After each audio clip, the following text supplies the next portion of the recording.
L'invité politique de Renaud Blanc sur Radio Classique et Paris Première. Olivia Grégoire, je rappelle, vous êtes députée de Paris, porte-parole de La République En Marche à l'Assemblée nationale. On vient d'écouter le billet d'Anne Revent, une réduction drastique du nombre de décorations.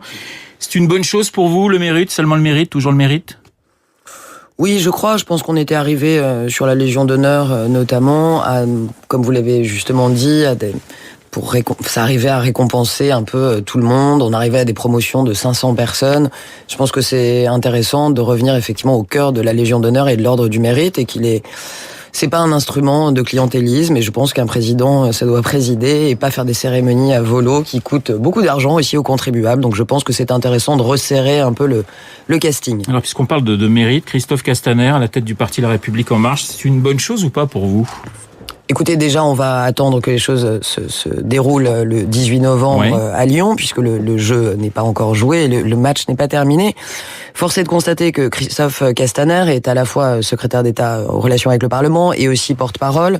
Il a, aux côtés des marcheurs, au niveau du mouvement, mais aussi auprès des parlementaires, un rôle important. C'est un homme qui est à la fois compétent, qui est chaleureux et qui est très accessible. J'ai des amis, collègues parlementaires qui en parlent chacun avec des mots agréables. Pour ma part, ce qui me frappe, c'est son amplitude. C'est quelqu'un qui a vraiment les pieds dans la terre et la tête, si ce n'est dans les étoiles, en tout cas sur tous les sujets de l'action gouvernementale. Mais vous aviez envie d'y aller ? Moi, non. Je n'avais pas envie d'y aller. J'ai juste comprendre d'un pourquoi pas. Il y a pas si longtemps que cela. Il faut relire précisément les choses. Ouais. J'avais dit songer, comme le terme de songer peut revenir au terme de rêver. Ouais. Je disais juste chez un de vos collègues que c'était une élection intéressante. C'est un mouvement qui est en pleine évolution. Tout le monde s'y intéresse au sein des parlementaires, je pense. Et j'ai sur cette élection un regard intéressé, rien de plus. Je rappelle aussi par ce truchement aussi que l'ADN d'En Marche est et restera le renouvellement. Et je pense que si Christophe Castaner est aujourd'hui l'homme de la situation pour un mouvement qui est encore en plein développement, juste après sa création, je suis pas inquiète sur la capacité de renouvellement dans les prochaines années de ce mouvement. Il a été adoubé par Emmanuel Macron. Ça veut dire que le vieux monde reprend les ficelles de l'ancien monde en quelque sorte ? Je ne crois pas. Je pense en revanche que il y a des choses qu'on ne dit pas assez. La République En Marche est le seul mouvement, par exemple, à avoir des marcheurs, des citoyens du quotidien au sein de son conseil. Ça n'est pas le cas chez les Républicains, ça n'est pas le cas au sein de la Nouvelle Gauche. Nous avons, une organisation qui est très large et qui est très proche des territoires. Donc, on n'a rien de l'ancien monde. En revanche, il faut, je pense, à la tête de ce mouvement, quelqu'un qui soit lui-même incarnant l'ADN d'En Marche. C'est le cas de Castaner. Encore un homme. Le perchoir, la tête du parti, la présidence du groupe à l'Assemblée. Oui, et des porte-paroles au féminin, et des ministres au féminin, et des présidentes de commissions, et non des moindres, aux affaires sociales qui sont aussi des femmes. Vous savez, on a amené plus de 40% de femmes aux législatives avec La République En Marche. Nous faire aujourd'hui le procès du manque de parité, c'est faux. Non, mais je dis ça pour vous, mais c'est complètement à côté de la plaque, excusez-moi de l'expression, mais on est vraiment un parti extrêmement paritaire, et dans toutes les instances, je vois le soin qui y est apporté. Mais une dernière question sur ce thème, est-ce qu'il doit quitter, si il est choisi, le gouvernement pour vous ? On peut diriger un grand parti et être au gouvernement. Ça a déjà été le cas dans l'histoire. Je pense qu'il faut aussi pas être... changer les choses. Oui, mais vous savez, je pense qu'il faut pas être manichéen ou binaire. Ça n'est pas parce qu'on veut changer les choses et faire de la politique autrement que l'intégralité de tout ce qui a pu être fait par le passé est à jeter avec le bain, le bébé, l'eau du bain. Je pense qu'il y a des choses qui étaient bien à certains niveaux, et pour le coup, je pense que l'élection du parti, enfin du mouvement, est quelque chose... qui est nouveau, voilà, malgré ce qu'on essaye de nous faire dire. Alors aujourd'hui, 2 élus de La République doivent déposer un amendement pour retirer aux fraudeurs fiscaux leurs droits civiques. C'est bien pour vous ? C'est une bonne chose ? Alors déjà, c'est une démarche collective, c'est une démarche de groupe, même si 2 élus de la commission des finances le portent. C'est un amendement qui sera signé au nom du groupe, accessoirement comme l'intégralité des amendements portés par La République En Marche. C'est donc une action collective. On a à cœur, effectivement, de proposer quelque chose d'assez solide en matière d'optimisation fiscale. Il y a une réalité aujourd'hui économique qui est que nous avons des dizaines de milliards d'euros qui fuient la France et qui ne sont pas dans les caisses de l'État. Ça se chiffre entre 60 et 80 milliards d'euros. qu'on libère un certain nombre d'énergies avec le prélèvement forfaitaire unique, la fin de l'ISF, etc. Et qu'il est très important pour La République En Marche d'être aussi, si on libère d'un côté, très ferme de l'autre. Et en ce qui concerne l'optimisation fiscale, nous n'aurons pas de pitié. Donc l'idée est assez simple. Pas de pitié. Pas de pitié, du tout.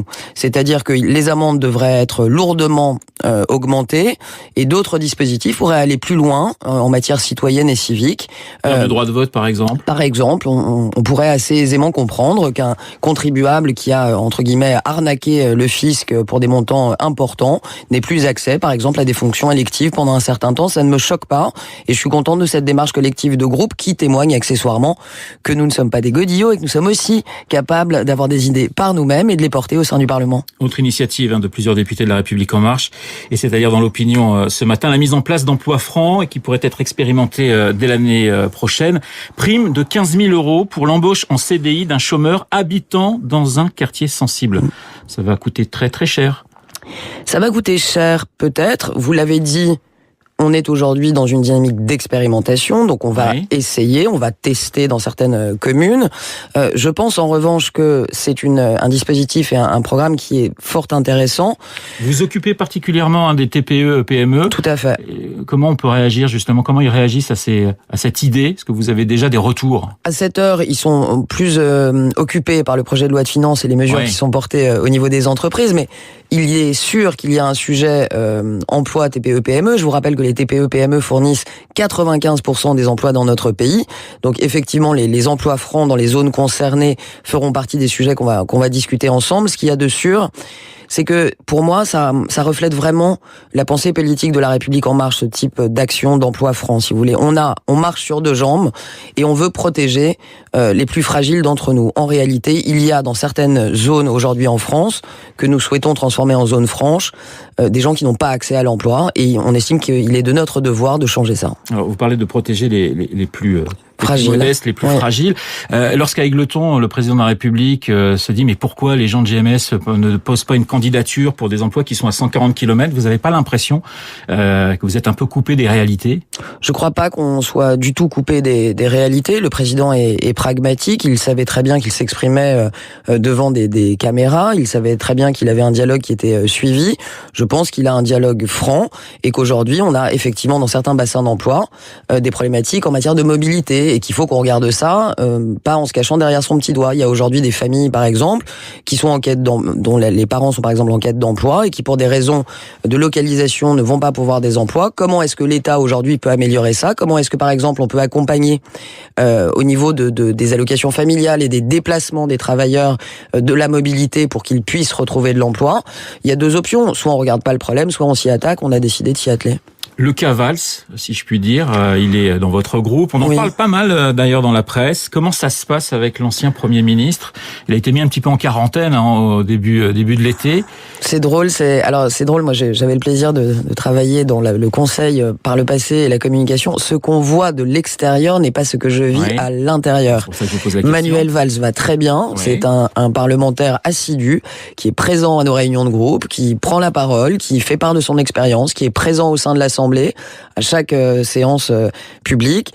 Il est plutôt très bien intégré dans le groupe La République En Marche et parmi les choses que je trouve assez notoires, il est très modeste par rapport à son expérience. Ça n'est pas un député qui s'impose au sein de La République En Marche. Il est à l'écoute tout en donnant des bons conseils.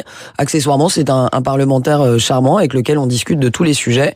Il s'est vraiment bien intégré au sein de La République En Marche, je pense. Un mot sur votre ancienne famille politique. Vous avez travaillé avec Jean-Pierre Raffarin, avec Xavier Bertrand. Quel regard vous portez sur la droite aujourd'hui? Alors, le regard que je porte sur la droite aujourd'hui, regard que je porte donc pas sur Jean-Pierre Raffarin et Xavier Bertrand qui sont pas en première ligne des atermoiements de la droite aujourd'hui et qui ont, à mon sens, bien raison.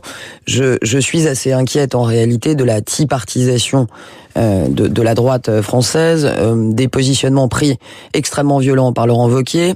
Je suis aussi très inquiète de cette dynamique de fermeture où on ne débat pas, on ne débat pas avec Laurence Portelli, Laurent Wauquiez l'a dit, on ne débat pas avec les autres candidats.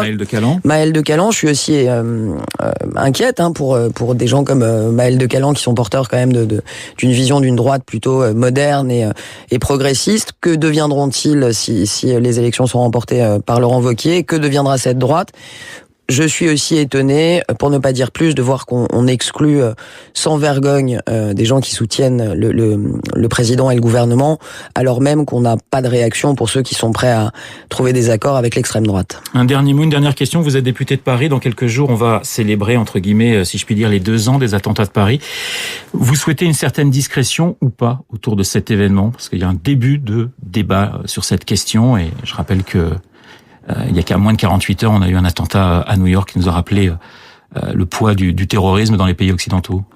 Je pense que d'abord la commémoration, elle est en chacun de nous, elle est dans nos cœurs, on a tous, qu'on ait été touchés directement ou pas, perdu beaucoup. Lors de ces attentats, j'étais pour ma part hier avec le Premier ministre et le ministre de l'Intérieur à la Tour Eiffel pour vérifier concrètement la sécurisation du site. Vous savez, je pense que... C'est un peu comme quand même, d'être à la Tour Eiffel devant les caméras. Non, ça n'est pas, en l'occurrence, comme on a pris le temps de parler avec des militaires, on a pris le temps hors caméra de parler avec des acteurs du dispositif Sentinelle. Vous savez, nos forces de police et de gendarmerie et militaires ont besoin aussi qu'on leur dise, qu'on aille les voir et qu'on leur rappelle à quel point on a besoin d'eux et pas forcément devant les caméras. Je pense qu'aujourd'hui, il faut être prudent. Je pense que la menace, elle est permanente et qu'il nous faut nous adapter en permanence. On a pris nos responsabilités avec ce projet de loi de sécurité intérieure qui a été voté récemment. Il nous faut une vigilance de chaque instant et on doit aujourd'hui vivre avec, tout en restant, ce que disait le Premier ministre et le ministre de l'Intérieur, apaisé. Parce que si nous paniquons au quotidien dans nos activités, on crée de nous-mêmes un climat anxiogène qui est en fait non favorable à notre protection. Donc il nous faut rester prudent tout en restant calme. Et oui, New York nous rappelle que chaque jour, chaque instant, ça peut nous arriver, donc je pense qu'il faut rester extrêmement vigilant. Merci Olivia Grégoire d'avoir répondu à mes questions. Merci à vous. Olivia Grégoire, députée de Paris, porte-parole du groupe La République En Marche à l'Assemblée nationale. Très bonne journée. Merci.